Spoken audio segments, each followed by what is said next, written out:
Communications at the Bureau of Reclamation. On behalf of our Reclamation team, we extend our deep appreciation to you for attending this information session. Before we get started, we have some administrative notes to share with you. If you're having issues seeing or hearing the presentation, we recommend using the Microsoft Teams app on your computer versus the web browser. This is a Microsoft Teams live event and it is being recorded and will be available for viewing after this session at usbr.gov/bill or usbr.gov/inflation-reduction-act. Thank you for taking the appropriate action if you do not want to be included in this recorded information session. All remarks are on the record and are for attribution. Since we last spoke in January, Reclamation has continued its work on the Bipartisan Infrastructure Law and Inflation Reduction Act. This information session is designed to update you on the progress and address your questions. We plan on addressing as many questions as possible during the question and answer period at the end of the presentation. Updated information about Reclamation's implementation of the Bipartisan Infrastructure Law is always available on the websites I mentioned, usbr.gov/bill or the Inflation Reduction Act at www.usbr.gov/inflation-reduction-act. You may find links in the chat that Chelsea's including now, or they're linked from Reclamation's homepage. You may feel free to submit your questions about the Bipartisan Infrastructure Law to usbr.bill at usbr.gov or the Inflation Reduction Act to usbr.ir.act at usbr.gov. And we will work to address your questions as soon as possible. We also have a growing list of frequently asked questions, and we hope this is a helpful resource. We are committed to transparency throughout this process and appreciate your support of this historic opportunity to improve our nation's infrastructure. At this time, it's my honor to welcome Deputy Commissioner Michael Brain. Deputy Commissioner. Thank you so much, Peter, for the introduction, and thank you to everyone who has joined us for this listening session. We really enjoy doing those and greatly appreciate the opportunity to chat with you all. On behalf of Commissioner Tootin, the entire leadership team, and the 6,000 professionals who fulfill Reclamation's mission day in and day out, I really do want to thank you for being here today. Our top priority is putting the resources from the Inflation Reduction Act and the Bipartisan Infrastructure Law to work in communities and on projects with the greatest impact. And one of the ways we're able to do so is by engaging in these sessions.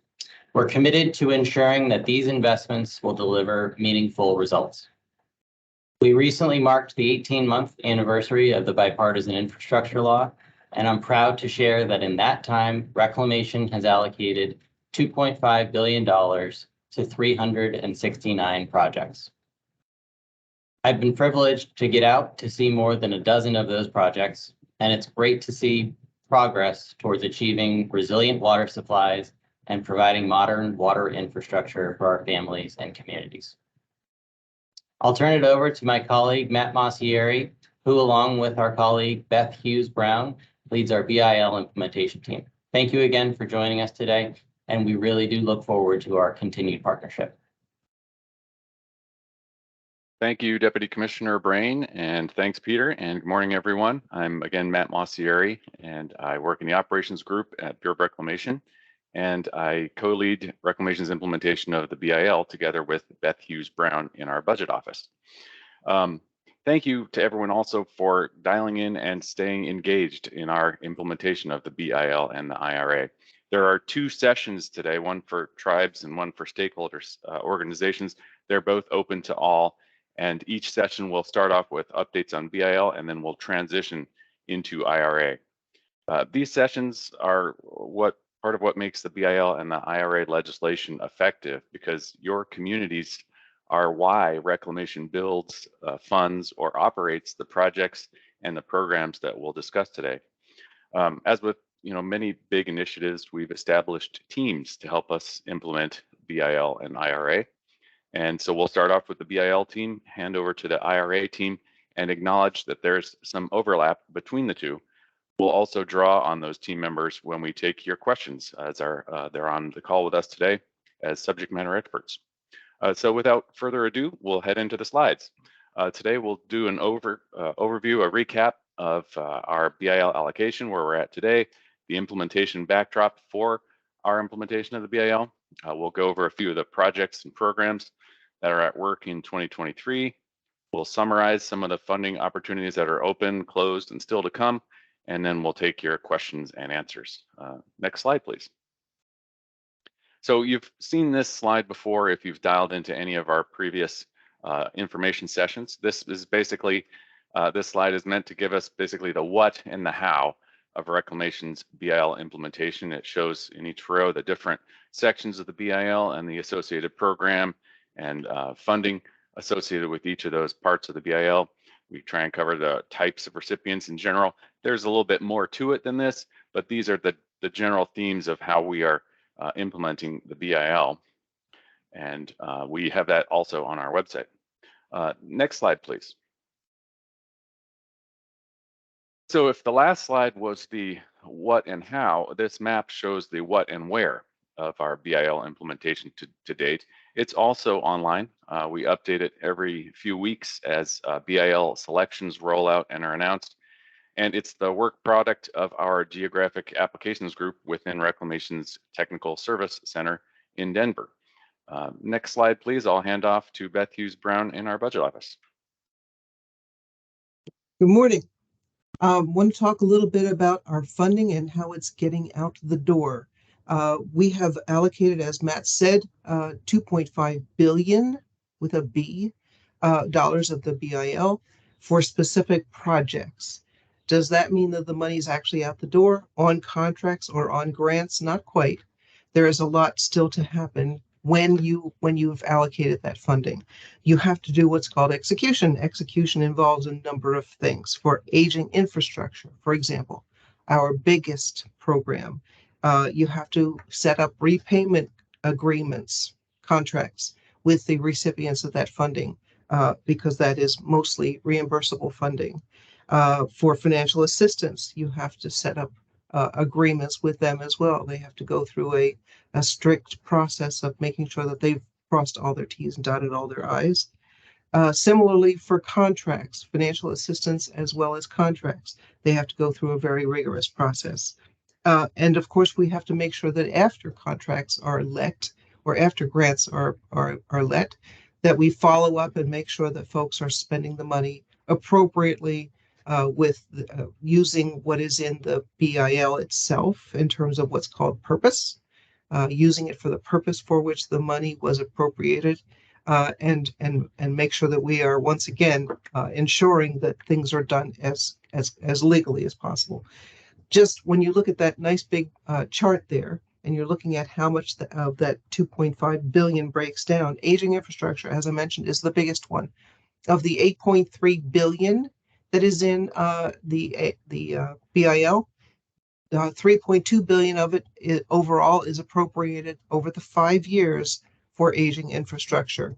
To date, we've announced projects to total $825 million. It's a lot of money in a very short period of time.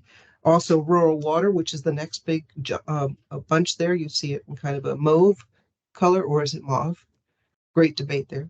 698 million.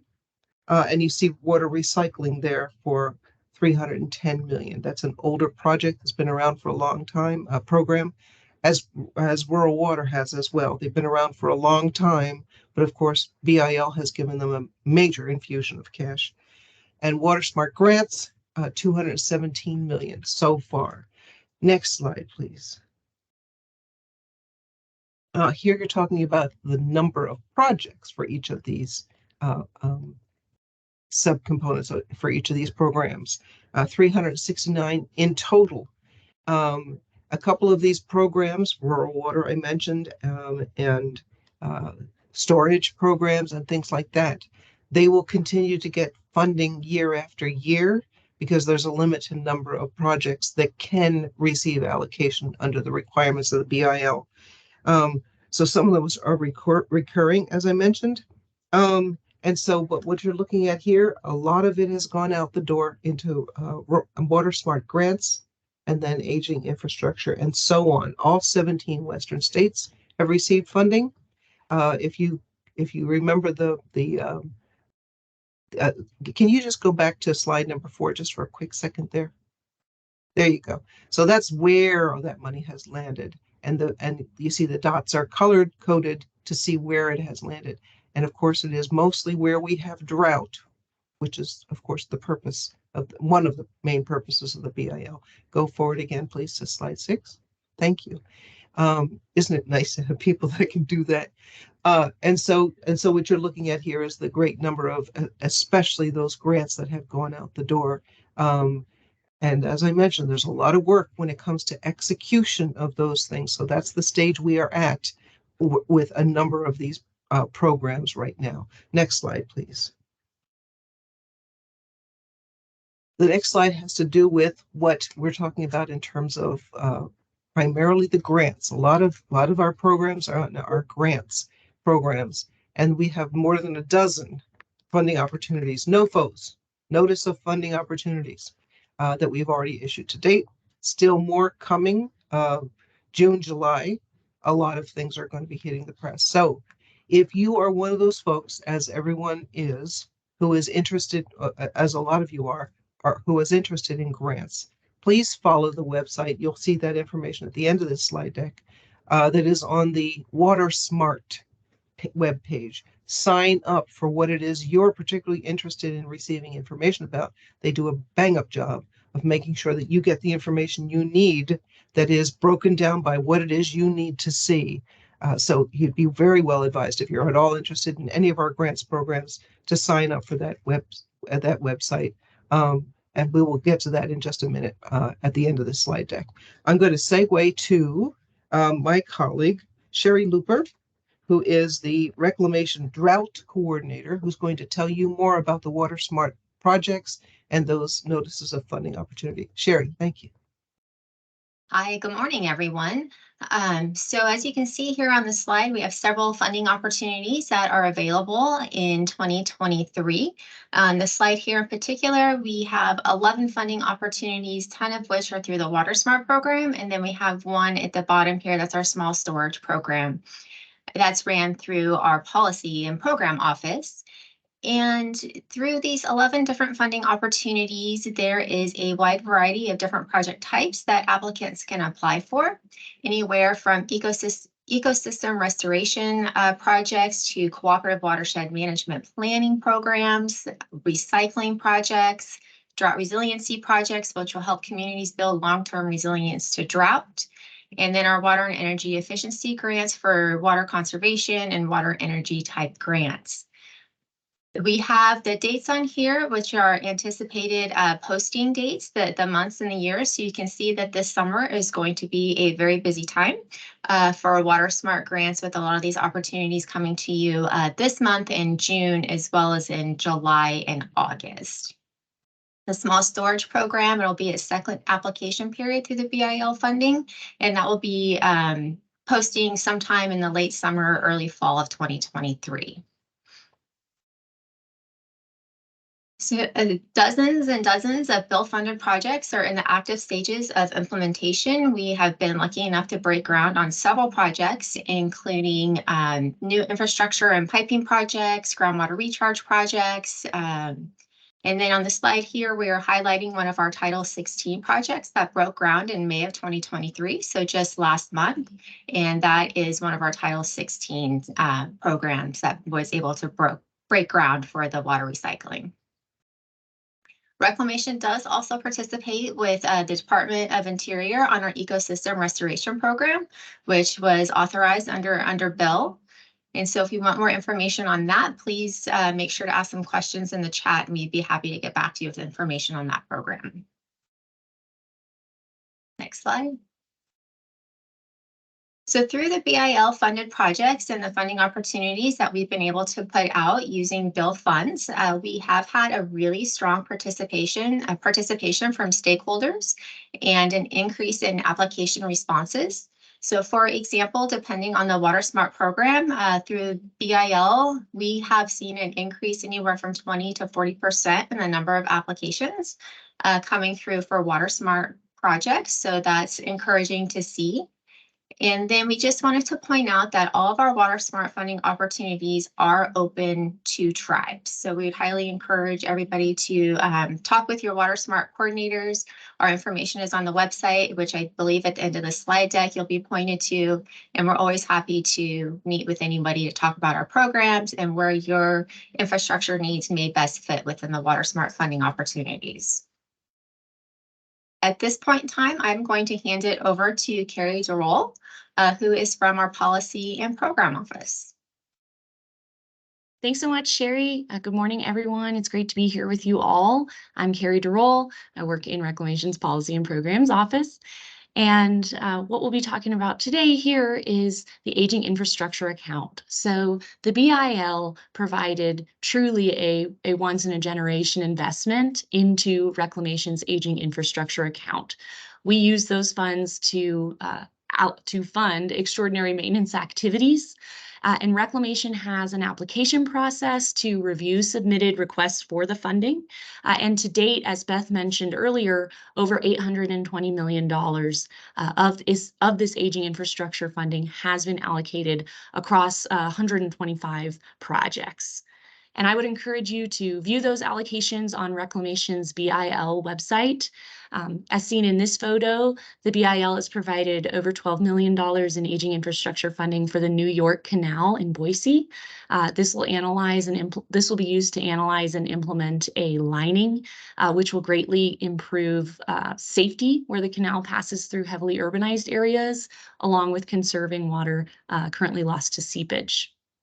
And with that, I'll pass it back to Matt Maucieri. Thanks, Carrie.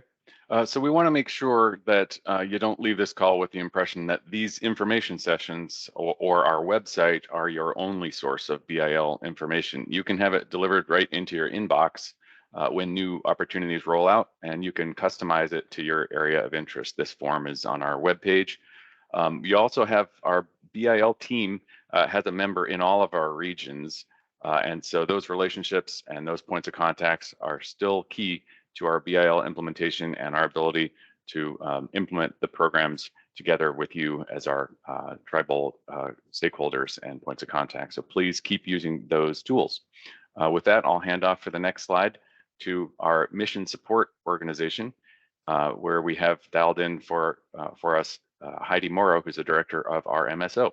Good morning, Heidi. I'll hand off to you. Good morning, Matt. Good morning, everyone. Glad to see you all and have you participate. It's good hearing from you.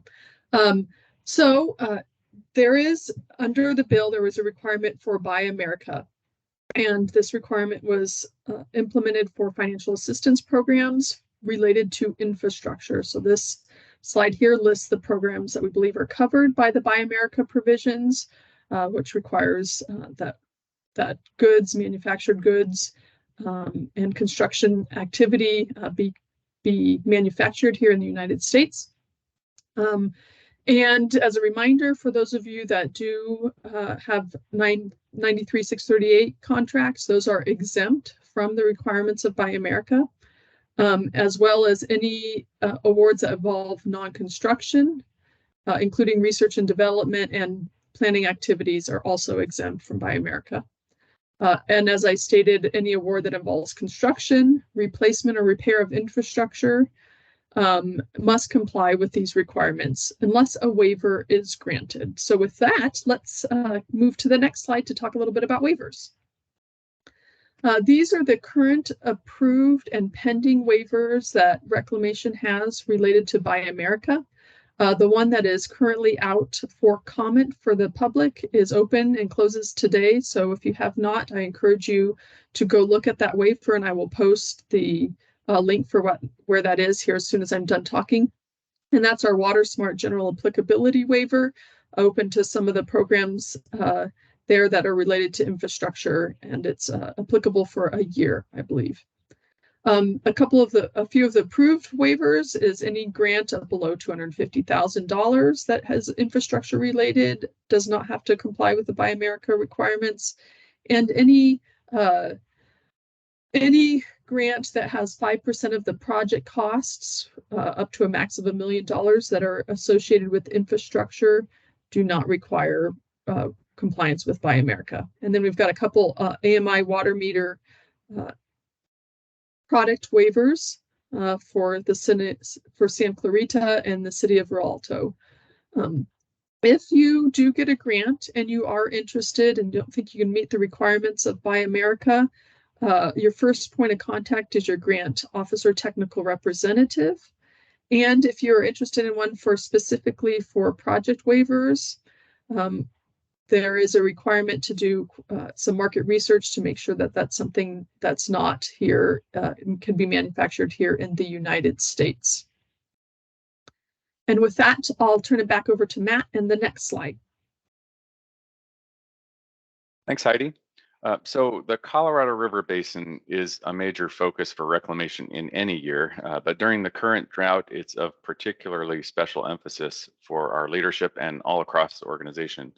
These bullets summarize some of our Colorado River BIL activities, but note that the graphic on the left is there to just show the drumbeat of activity on the Colorado River Basin, but also west-wide when it comes to BIL. So that's just there, that's posted on the web, and you'll see that update all year long. This concludes the BIL portion of today's briefing, and now I will turn it back over to Deputy Commissioner Brain for a discussion on the Inflation Reduction Act. Thanks so much, Matt, and the rest of the colleagues from the team. I think these quarterly briefings really do provide us with an opportunity to take stock of some of the successes in the partnership, but also lay the groundwork for the future as well. So I think they're tremendously valuable. When it comes to the Inflation Reduction Act, Reclamation was provided a significant amount of funding to respond to the current drought crisis in the West. And we've stepped up to do so. And to talk about the first provision of the Inflation Reduction Act, I'd like to turn it over to my colleague, James Lang Henry, who will discuss the Colorado River portion of that funding. Thank you, Deputy Commissioner Brain. And if we could go to the slide. Thanks. Well, I'll be covering the Colorado River portion of Section 50233 Drought Mitigation and Reclamation States, giving $4 billion with priority to the Colorado River Basin and other basins experiencing similar levels of drought, which will be covered by my colleague, Kevin. There are three major initiatives we're focused on in reclamation through Section 50233. The first is compensation for temporary multi-year reductions in water consumptive use, that is to build elevations in Lake Mead. The second is these long-term voluntary system efficiency projects that'll focus on long-term durability projects that'll squeeze efficiencies out to reduce consumptive use in the basin. Finally, ecosystem and habitat restoration projects that address drought impacts in our ecosystems. And this funding is all available through fiscal year 2026. So we have a relatively short timeline to get this money out the door, and we're working expeditiously. Next slide. Thank you. So our first, in the lower basin, we announced last year, the fall of last year, the Lower Basin System Conservation and Efficiency Program. It first involved 2 buckets for short-term system conservation. That's water put behind our reservoirs in Lake Mead.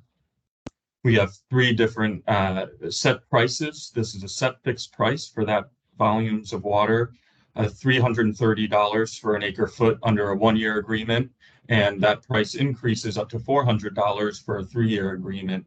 Again, incentivizing those multi-year reductions.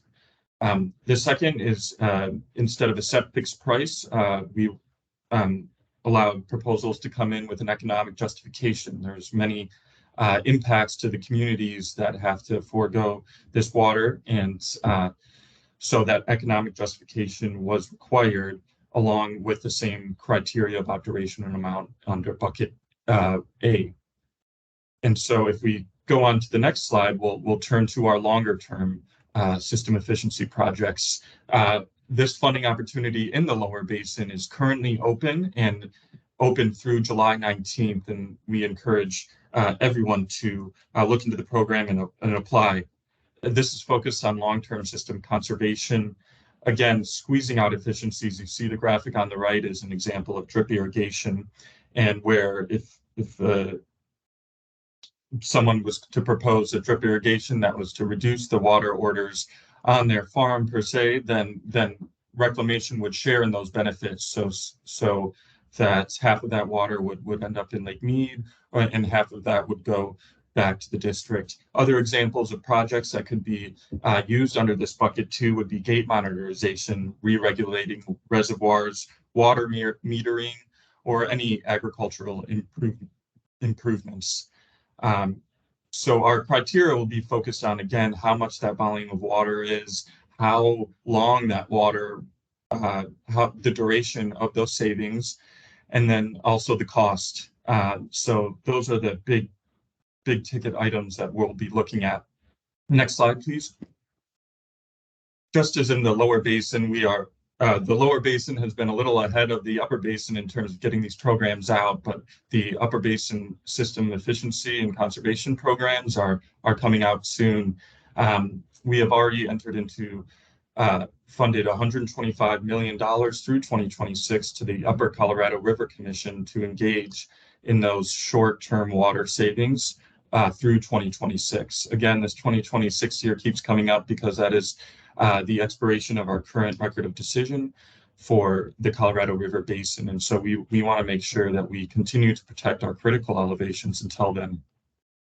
The long-term efficiency projects, again, very similar to the one I just described in the lower basin, will be released by the end of this month for pre-solicitation. So we welcome anyone from the upper basin to provide your comments and feedbacks, and encourage you to take a look at that lower basin funding opportunity to give you a good sense of what you'll see later this month.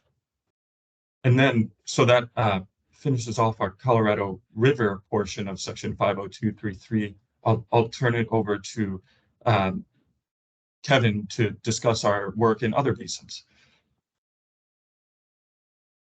Yeah, this is Bob Wolf with the Reclamation's Program and Budget Office. And on the previous slide, it was identified that there was $4 billion for drought mitigation and reclamation states. And I think we need to go back to the slide with the drought mitigation reclamation states. One forward.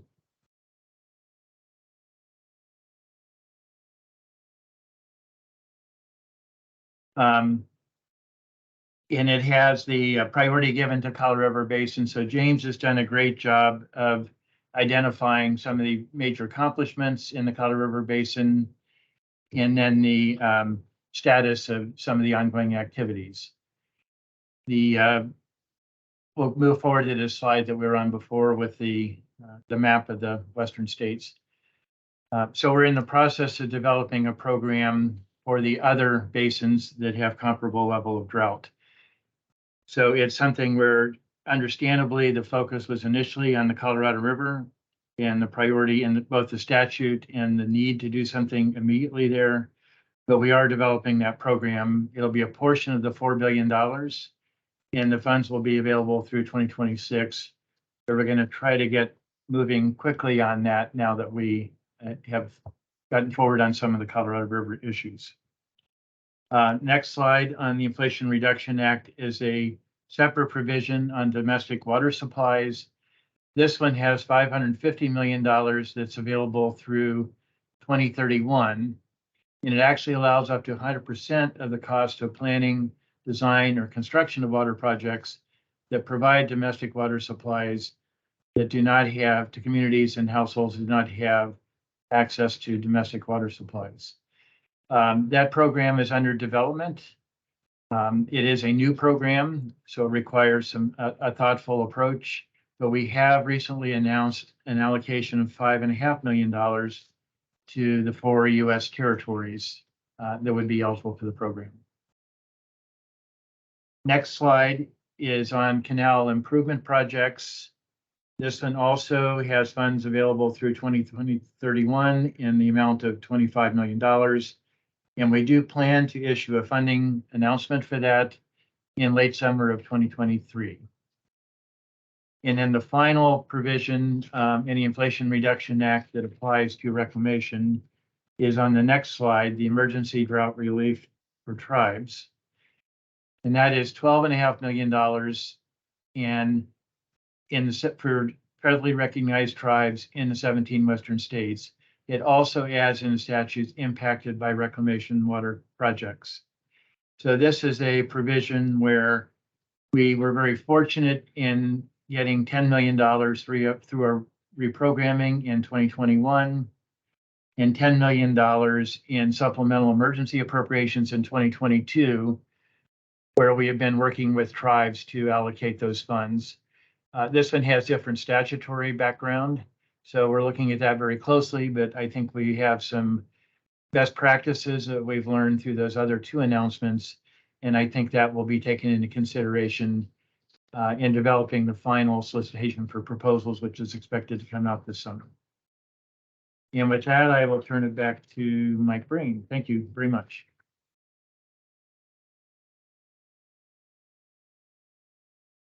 Thank you, Bob, and thank you to the rest of the colleagues from the team who have created and participated in this briefing. I hope everyone has found it to be informational and taken the opportunity to look back and see what we've achieved together, but also look forward to those that are coming at us as well. In short, BIL and IRA are underway. We are busy working on them, and we appreciate your partnerships. And I'm appreciative of the opportunity to participate in these briefings, mainly because I believe they are integral to our mutual successes. Really, as an organization, we're extremely proud of what we've been able to accomplish in the first 18 months of implementation of the Bipartisan Infrastructure Law and within the first year of implementation of the Inflation Reduction Act. Together, we're prioritizing water reliability and resilience to drought in the West. And with the momentum we already have underway, I think we'll be able to achieve much together in the future. So thank you so much for joining us, and thank you to my colleagues again. We look forward to your questions and answers, and I'll turn it back to my colleague, Peter Stoic, who will be able to give more details on the question and answer portion of today's event. Peter, over to you. Thank you, Deputy Commissioner. At this time, we'll address the questions you may have. You can raise your hand by clicking the raised hand icon. It's at the very top of the browser or the Teams app. If you have a question, to raise your hand and we'll get it to the appropriate person to ask to answer. You may also submit your question to usbr.bill@usbr.gov. If you have a bill question, or for Inflation Reduction Act questions, usbr.ir.act@usbr.gov. So if you have a question, please go ahead and raise your hand. I know there's some questions in chat, and just want to make sure we were able to answer those questions. But if you need any clarification or have any other questions, please go ahead and raise your hand. We'll enable your camera and microphone to ask that.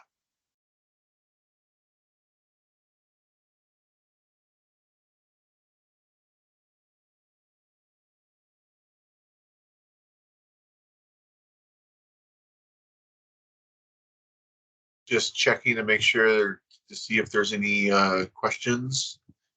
Now's a good time to ask that.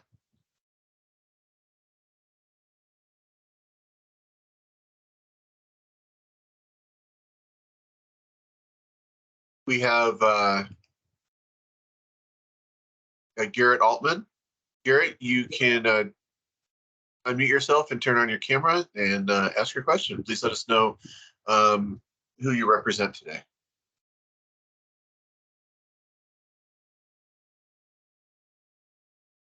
Garrett, are you able to unmute yourself?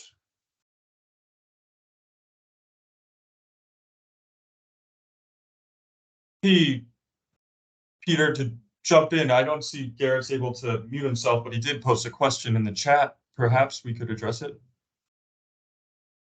Yeah, let me go ahead and see if we can get him to ask it here. Garrett, you should be able to unmute yourself now. Yep. Hello. We clear? Yep. Cool. Yeah, I did ask a question about the ecosystem restoration opportunities, and thank you for responding in the chat on that. My question now is more general and concerning other tribes who might be on, but we're aware of that BOR in particular has some wonderful opportunities and through multiple grant programs. But one of the biggest limitations we see for pursuing these opportunities is capacity. One, to just investigate the different programs, and two, to apply.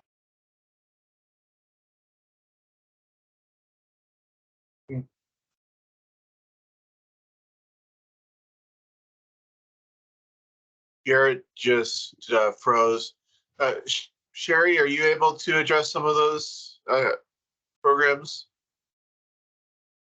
So I think the question was about capacity and looking to help, trying to get help in finding the right programs. Yeah. He froze pretty early on my computer screen.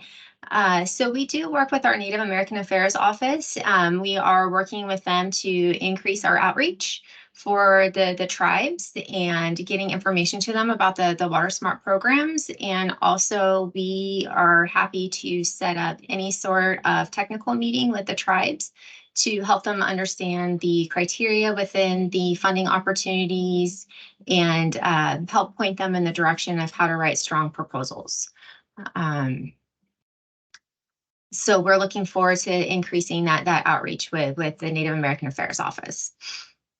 If I may add just one thing, Sherry, I just posted in the chat a link to WaterSmart schedule, which has all of the opportunities in a nice spreadsheet with really good information, but it includes eligible applicants. So you know where it is you are eligible. And I believe for tribes, it's just about everywhere. Yes. So please take a look there. We got to get you on the right track. And as Sherry said, they're very open to talking to you one-on-one and getting you on the right track as much as possible.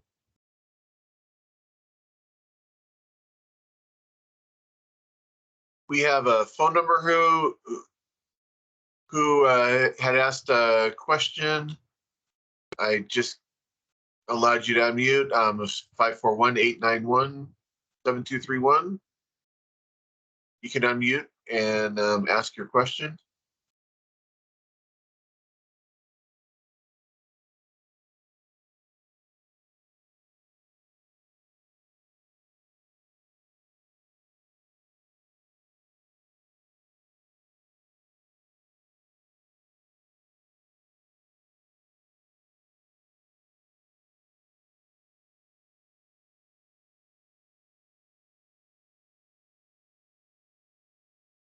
Just checking to see if you still had a question you wanted to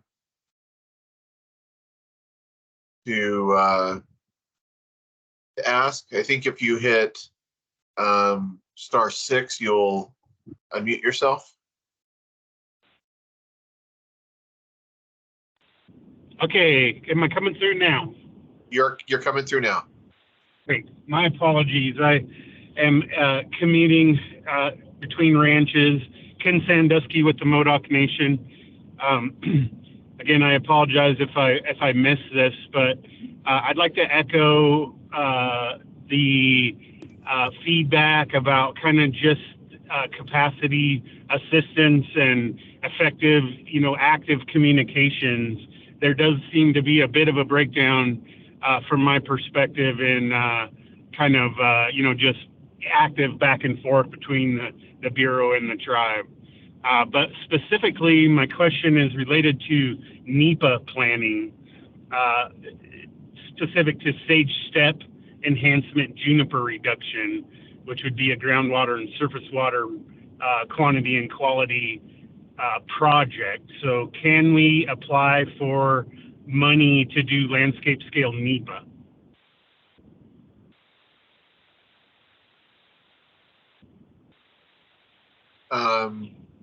Matt or Beth, are you able to answer that question?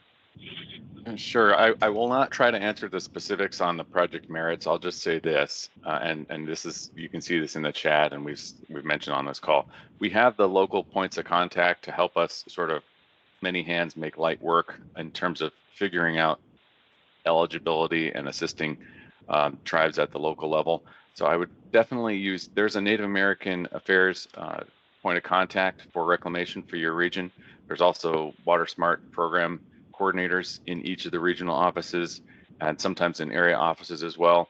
Definitely for that type of a question, for a question of that specificity, I would start with those human being points of contact, because our programs have become quite numerous, and it's hard to be able to say on a call like this whether a particular project type would fit. If you'd like, we can get you your tribal point of contact in your region, and I'll put that into a chat to you. If anyone wants to add or subtract or supplement that, please feel free at this time, but that's what I wanted to say to start, Peter. Thank you. Thank you. You know, since I'm calling in, if there might be a informational email follow-up with some of these resources, that would be really helpful. That's what I was going to suggest. This is Beth. We hate not being able to answer a question, so please email us with the specifics of the question. We will definitely get back to you.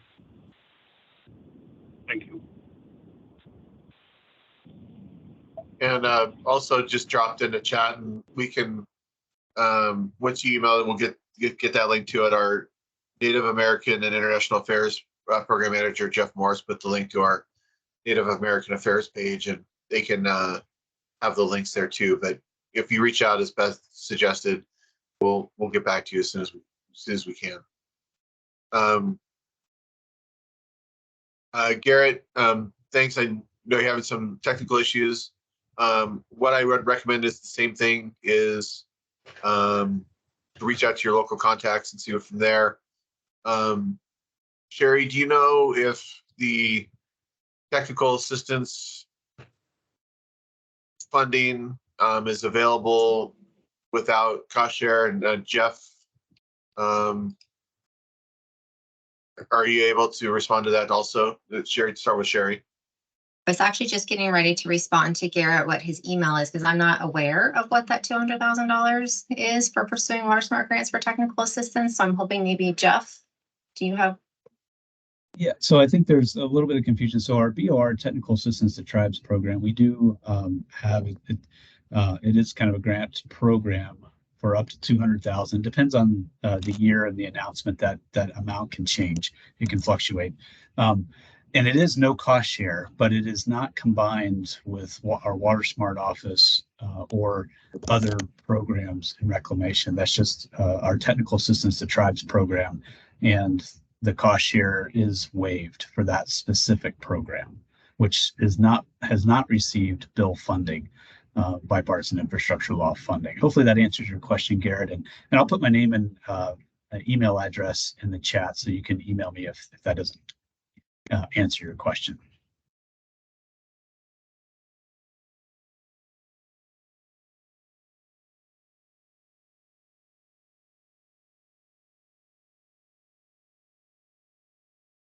Thank you. I was just checking. Are there any other questions? Please go ahead and click your raise hand icon.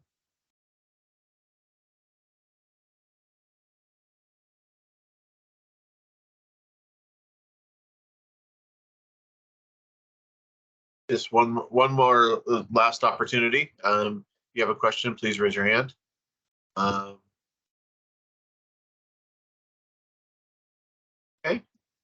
Well, thank you to Deputy Commissioner Brain and to all our other presenters today. Again, on behalf of the Bureau of Reclamation, we'd like to thank you for attending today's information session. We're dedicated to transparently implementing the Bipartisan Infrastructure Law and the Inflation Reduction Act. This is the 8th information session, and we'll plan to continue these on a quarterly basis. Please go to usbr.gov/bill or usbr.gov/inflation-reduction-act to view all scheduled sessions and include information on the frequently asked questions. This session was recorded, as previously mentioned. We'll be publishing the video and the PowerPoint on our website later today.